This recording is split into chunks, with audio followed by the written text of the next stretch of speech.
Hey folks, this is Rhykker with the Diablo 3 Season 25 Barbarian Build Guide. This guide will cover the Hammer of the Ancients or HotA Barbarian, of which there are a few different flavors. You have your Rhykker HotA, you have your IK HotA, and you have your LOD HotA. That's with the Rhykker set, with the Immortal King set, and with no set, the Legacy of Dreams gem, respectively. The Legacy of Dreams variant is the slightly most powerful variant, and the Immortal King variant is the easiest to put together and play. So we'll focus on the Immortal King variant, and then talk about how you would change the build if you then want to progress into the LOD version. So in this video, we're going to cover the gear, the skills, and the playstyle that you need to rock this build. And the footage that you're seeing in the background is recorded by the Barbarian God himself, Rob. And you can also follow along with the written version of this guide on maxroll.gg, written by Rob, link in the description, and that'll always be kept up to date with the most current meta information as these guys continue to theory craft and perfect these builds. So it all begins with the Immortal King set. The 2-piece bonus makes Call of the Ancients last until they die.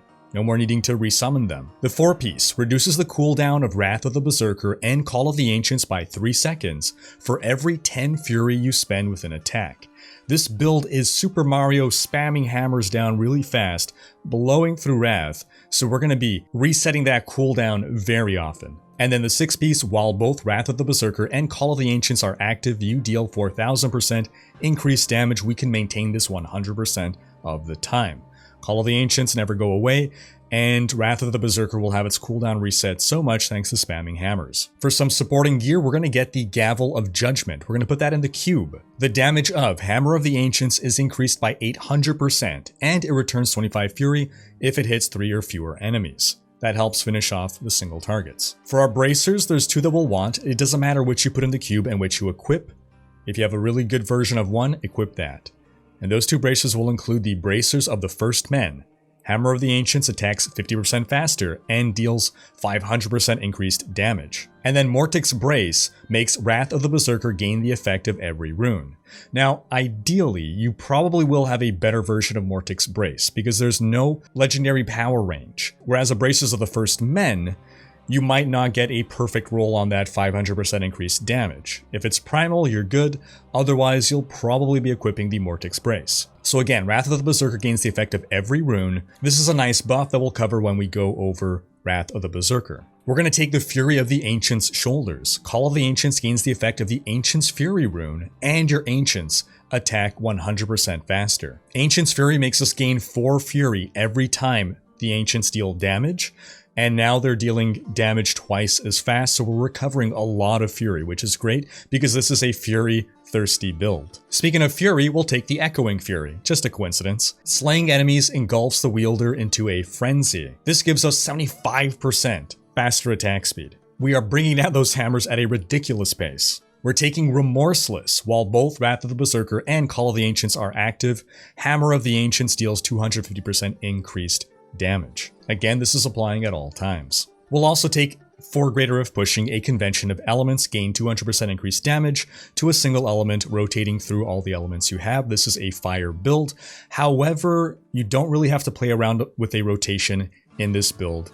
Ideally, when you're in your fire rotation, be hitting enemies rather than running away, but this isn't a strongly rotation-based build. You could just set it and forget it. Now, outside of that, we're going to take a Band of Might. After casting Furious Charge, Ground Stomp or Leap take 80% reduced damage.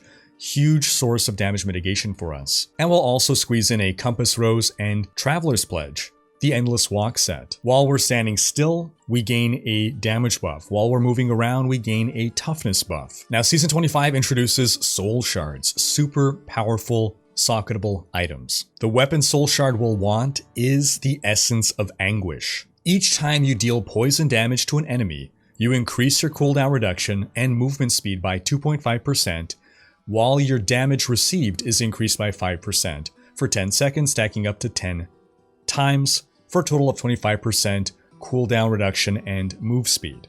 Then at max rank, rank 3, you unlock 1 of 3 random extra legendary powers, and the one that we'll ideally want is when you kill an enemy, you deal the damage done by the death blow to all enemies within 25 yards.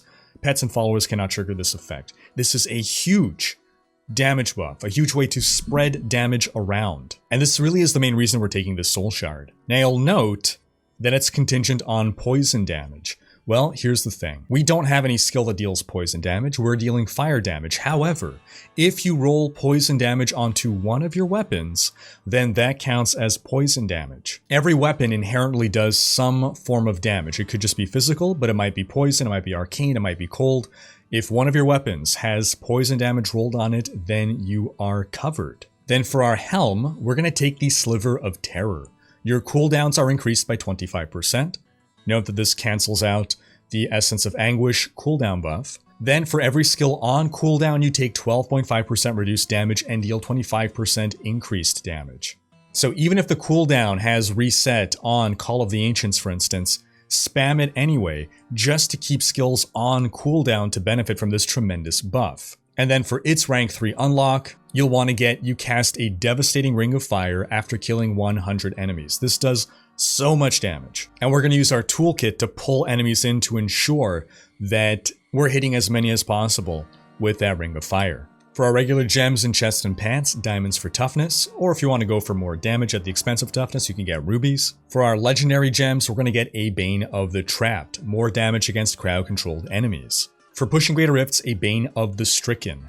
The more you attack an enemy, the more you gain an accelerating damage buff against them, and 25% extra damage against Rift Guardians. If you're doing a 5-minute Greater Rift, it is not worth using a Bane of the Stricken. This is for when you are pushing. Similarly, for a Pain Enhancer, for pushing, when you can build up a huge number of enemies on screen at the same time. Why? Critical hits cause the enemy to bleed for 10,000% weapon damage. That's irrelevant. That damage is nothing compared to the damage that we're dealing. However, gain Blood Frenzy, granting you 3% increased attack speed for each bleeding enemy within 20 yards. Again, if you are grouping up huge numbers of enemies, stacking a massive amount of attack speed, that's when Pain Enhancer is worth it. If you're doing a 5-minute Greater Rift, you're probably not stacking enough enemies together to benefit from the Pain Enhancer. For short rifts, you would swap out a Stricken for a Bane of the Powerful, for instance.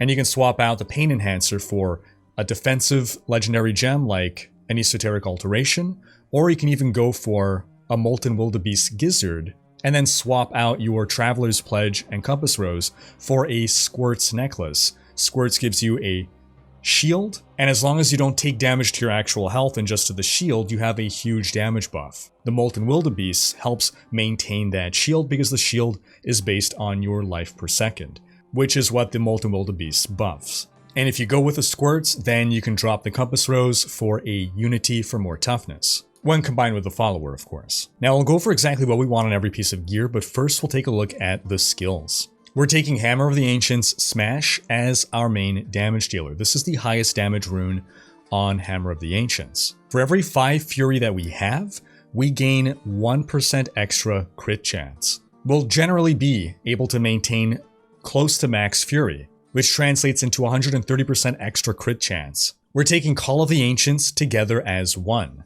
This gives us 50% damage reduction. We're taking Wrath of the Berserker and we're gaining the effects of every rune.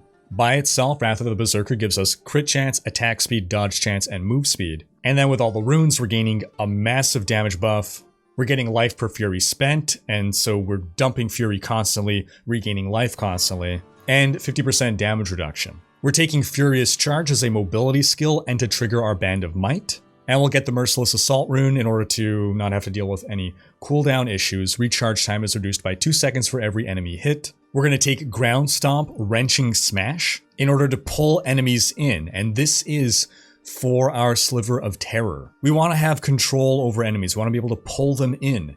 And with Ground Stomp, Wrenching Smash, we can get them nice, tight together for that Ring of Fire to obliterate them. This is the Johnny Cash build. And then for our last skill, there's some wiggle room here. You can take Ancient Spear Rage Flip to also help pull in enemies. This again really is just for high Greater Rift pushing when you really need to bring in as many enemies as possible. But you could also go for War Cry, Veteran's Warning, give yourself more armor, some dodge chance. You can also go with Battle Rage Bloodshed for a nice damage buff via more crit chance and through spreading damage around into an area. And for our passives, we'll take Ruthless, You deal 40% additional damage to enemies below 30% health, helps us finish off those stragglers. We're doing most of our damage, or the biggest damage that we can deal, when we have big packs of enemies around us. As the herd begins to thin, our damage drops, so this will help us finish off those stragglers or the Rift Guardian. Rampage. Increase strength by 1% for 8 seconds after killing or assisting in killing an enemy, stacking up to 25 times. Offensive and defensive buff as strength translates into armor. Berserker Rage. You deal 25% additional damage while near max fury. Should be all the time. And then Brawler. As long as there are 3 enemies within 12 yards, all your damage is increased by 20%. Again, we're trying to group up big packs and maintain this buff almost all the time. As for the playstyle, again, it's pretty straightforward. Keep your Call of the Ancients and Wrath of the Berserker up at all times.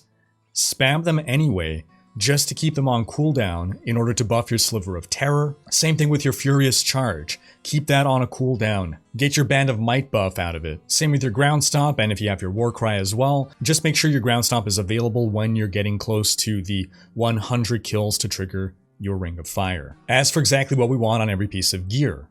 Shoulders, Strength, Vitality, all resist area damage. Helm, Strength, Crit Chance, Hammer of the Ancients damage. Amulet, Fire damage, Crit Chance, Crit damage.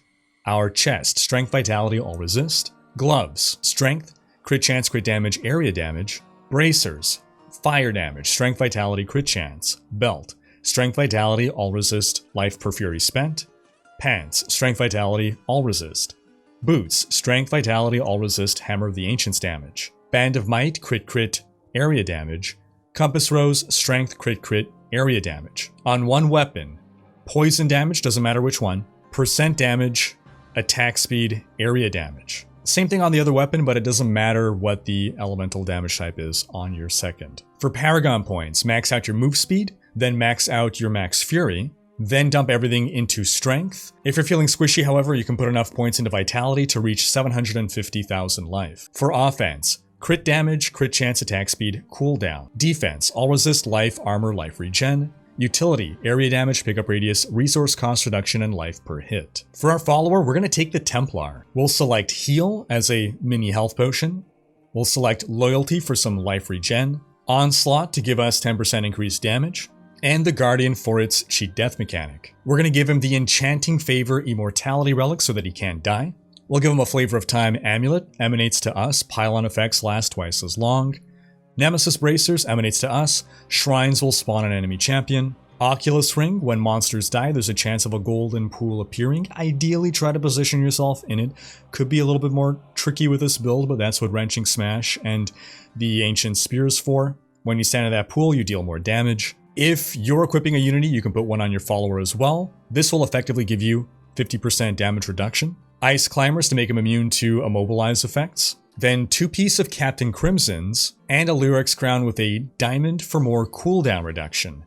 This is the one follower that actually benefits from cooldown. Specifically, his heal skill is the only skill that benefits from having cooldown reduction. So gearing priority, as for what you want on every piece of gear, strength, because all of his abilities scale off of strength, and then cooldown reduction in order to get him to heal you as often as possible. Now, if you want to swap to the Legacy of Dreams version of this build, well, first off, you're going to have to change the number of your items because you cannot use the IK set anymore. So for our chest, we're going to take a Cinder Coat. This makes us deal more fire damage and reduces the resource cost of our fire skills. Because we no longer have that massive cooldown of IK, we're going to need to take an Obsidian Ring of the Zodiac.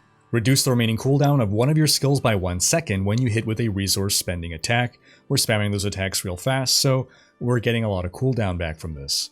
We're going to take a Witching Hour belt, just the best DPS belt we can get. We're going to take Blackthorn's pants with fire damage rolled on them. As long as you're not benefiting from a set bonus, we can wear set items. We'll take Illusory Boots so that we can move unhindered through enemies for nice mobility. Now you can't get Illusory Boots as random drops. You got to get them from bounties. So do Act 2 bounties to open the bounty bag and get your Illusory Boots. We're going to take Mage Fist Gloves, another buff to fire skills. We're going to take the Andariel's Visage Helm, another buff to fire skills plus attack speed. For an amulet, you'll take a Hellfire. The Barbarian has a number of really good passive, so we can equip another one thanks to the Hellfire. For the legendary gems, you give up the Pain Enhancer to take a Legacy of Dreams. If you're feeling really squishy, you can give up the Cinder Coat for an Aquila Cuirass instead. This gives you 50% damage reduction as long as you are near max resource. And you can also swap out your Mage Fist for Stone Gauntlets. Getting hit increases your armor by 50%, but reduces your move speed and attack speed, stacking up to 5 times. As long as we are in Wrath of the Berserker, we do not suffer the negative effects of the Stone Gauntlets. Otherwise, the build remains mostly the same. However, you do want to stack cooldown reduction on your shoulders, gloves, and on one of your weapons. For your passives, you'll want to add Boon of Bulkathos, thanks to the Hellfire. This reduces the cooldown on Call of the Ancients by 30 seconds and Wrath of the Berserker by 30 seconds. And that is going to wrap up this video. But do be sure to stay tuned for more video guides. Thanks for watching. Special thanks to my Twitch, Patreon, and YouTube supporters for making these videos possible. If you like what you see on this channel and want to support the creation of more content, you can consider pledging on YouTube or Patreon and unlocking behind-the-scenes content, monthly virtual hangouts, and more. If you enjoyed this video, please share it. Check out these other videos, and subscribe to join Rhykkers Raiders for more Diablo content.